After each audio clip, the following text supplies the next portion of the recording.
explaining what happened, Dan? Is that what happens to you?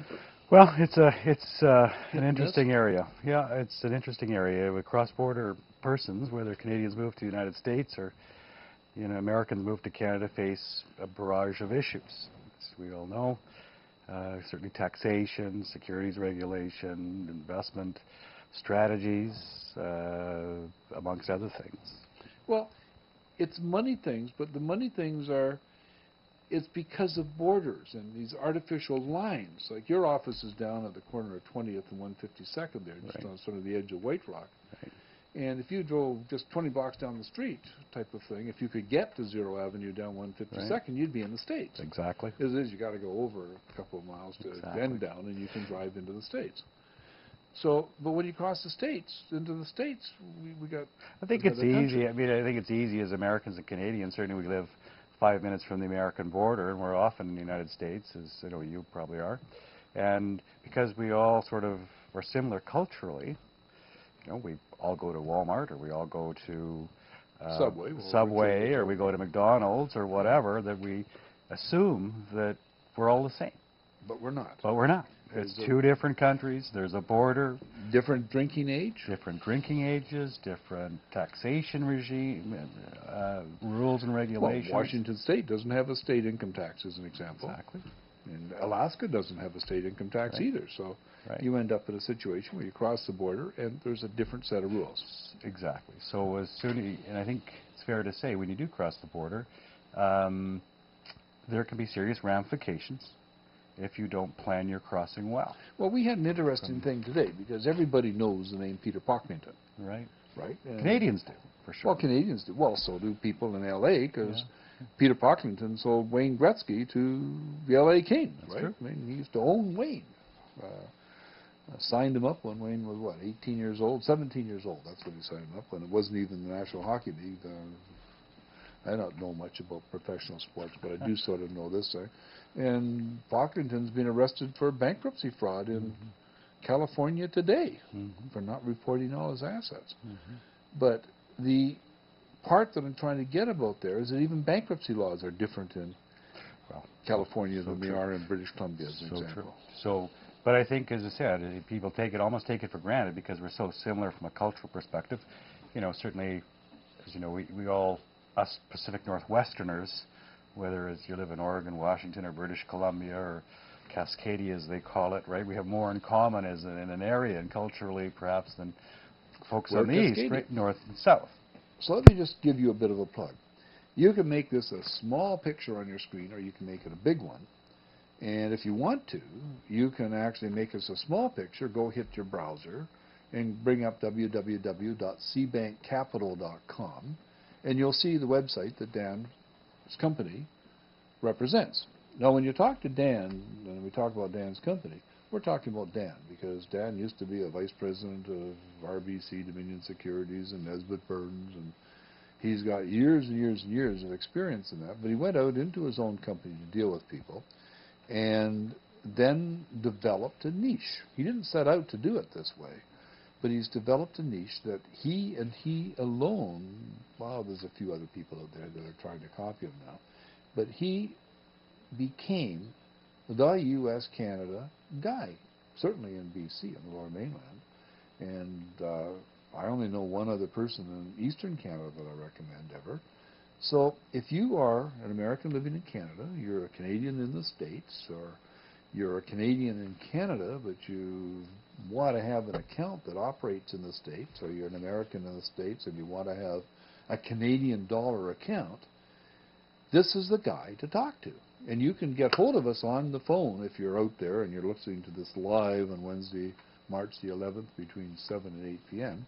You can dial 1-866-980-0499 and get through to us on a free long-distance call from San Diego or from Sacramento, or I don't know, maybe you're down in Sarasota, Florida, where I bought my Citroen SM from. See? Yeah, you got to get this stuff out or you might be in Scottsdale, Arizona, or you could be in Scranton, Pennsylvania, where I bought that yellow Cadillac convertible from, right? There's all these places. If you don't believe David, you can go out of his I got a parking ticket. driveway out here, and you can see his array of vehicles Well, they put the that you parking have ticket. out parked around your house here. The muter, the bylaw guy, was up for a ticket, a $20 ticket on my '85 white Cadillac convertible tonight. Very frustrated because just because it was covered with snow, he figured he had me buy the shorts, right? Because obviously it hadn't been moved for 3 days, right? Anyway, instead of taking the snow off it. Dan, when I phoned you today in response to your call, you wanted to know what are we going to talk about, and you came up with something that sounded dull, and who'd want to hear that? What was that? What I wanted to mention to you was I think it was certainly with this market environment, and not necessarily pertaining to cross-border business. It's applicable to any investor. Whether you're an American in the States or a Canadian up here, just a guy dealing. Just anybody that's investing and hiring an investment advisor to help you, and just to sort of review some of the basics. And I think it's. So should we consider this how to pick an advisor, or? No, I think that's entitled. What are we going to entitle it? Because then we could block it off and make it a whole separate little segment and stick it on your website. I think the issue is in terms of understanding as an investor, understanding yourself what you want to do. Oh, understanding me. No, as an understanding investor. you. First, understanding yourself. Understanding you, the guy. Understanding yourself. Okay, what do I want to do? All right. What do I want to do?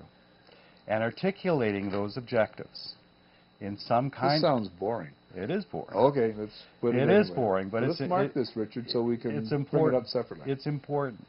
It's important, and okay. It's the old issue, and is if you don't know, if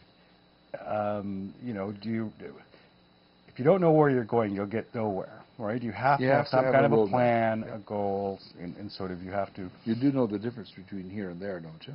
Go ahead. Letter T. Right. But that's okay. Keep on. Forget. So I'm going to figure out where I am. Just driving back to the investment business, in this environment or any environment, trying to understand exactly your goals and objectives and adjusting those goals and objectives to whether it's your personal situation or whether it's a position or a strategy to invest. But it's having some kind of roadmap and plan. I know this sounds so basic and so boring, but it comes back to having discipline in investing. And the reason I'm bringing this up to some extent is because of this recent market times of this last year. It's been shattering for many people. So many people, of course, saying, "Well, what now? Like how everything's gone off the rails. I don't even want to open my statements and so forth." So at times like this, you get back to basics. What am I trying to accomplish? What are my goals and objectives? And the reason this is important is particularly when you're hiring or engaging an investment advisor, you have to articulate those objectives and goals and constraints.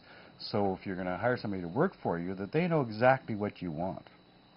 Is this sort of the KYC, know your client rules? Well, or that's something the like basic. The basic, when you engage an investment advisor, the know your client application, or it's a new account application, defines who you are. Risk tolerance, time horizon, and so forth. So that's the basic document, and most any advisor will have that KYC. Further along is something called, the professional money managers use, is something called an investment policy statement.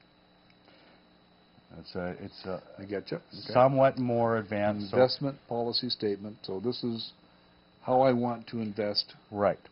And the way to think of it is this, is you as an investor are chairman of the board. So if you're going to hire me or any money manager and you're saying, you have to think as yourself as you're chairman of the board. You're in charge of, so what does the board do? Sets policy, sets objectives, then hires the management and says, okay, here's our policy and objectives, go out and get the job done. Here are your marching orders, if you will. So you as the client have the responsibility, I guess would be the word, to set down the policy for how you want your assets to be managed, what goals, what constraints, and so forth, so you can engage as an investment advisor and give him his marching orders. Okay.